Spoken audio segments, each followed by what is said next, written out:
TV clip showed Brandon Brown on the sideline talking to your quarterbacks yesterday. I wasn't there, but I was curious, how common is that for you to have the front office, Joe, Brandon especially, on the sideline? And is that like them being part of strategy, or why you have the front office talking to your quarterbacks during games?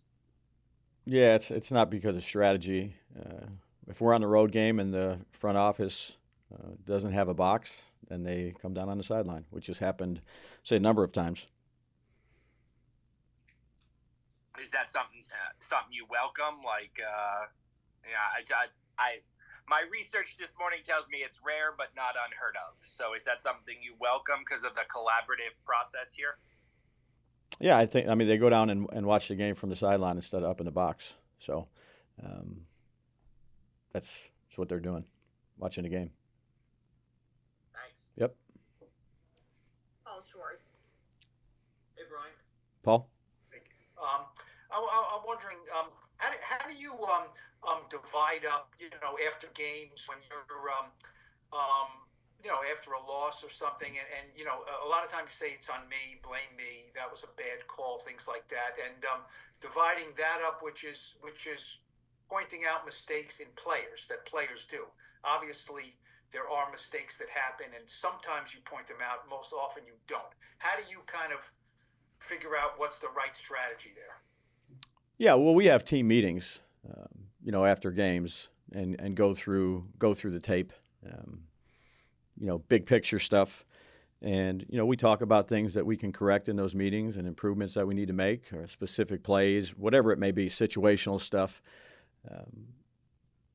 But after a game, you like to go back and watch it, and then you talk to the players about it, talk to the coaches, and do the things you need to do to try to correct it. Is there something about being public? Coaches have used public to criticize or to point out things. You don't do that very often. Is that just a philosophical thing that you take it to the player and not put it out?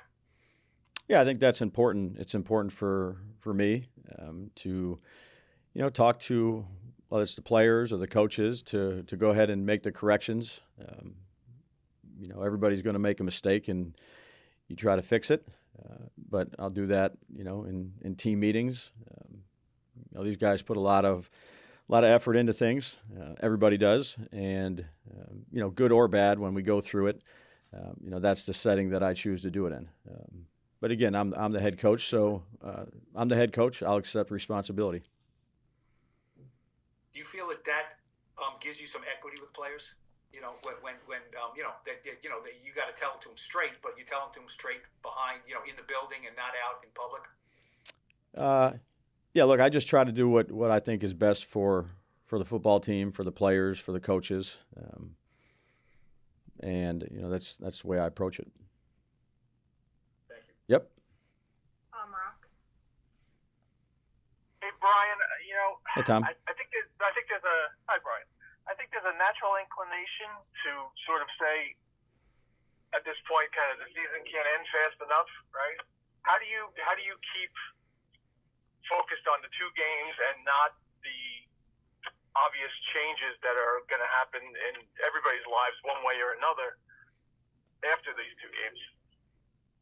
Well, you just focus on the next game, Tom. So we have a game here in a week. And you put everything you got into it, just like you do each and every week. And you focus on the task at hand. I had another question about GVR, just kind of what you've seen, what you've gotten from him. I know you brought him in, as a player, but also a leader, and how he's filled out those roles for you. Yeah, Carm had him at Vegas, and this guy's a true pro. Does everything the right way. How he is in the meeting rooms, how he is on a practice film, how he is with the players when they have extra meetings, how he is as a communicator on the offensive line.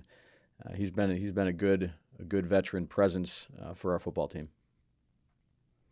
Thanks, Brian. Yep. Canavan. Hey, Brian, how you doing? Hey, Tom.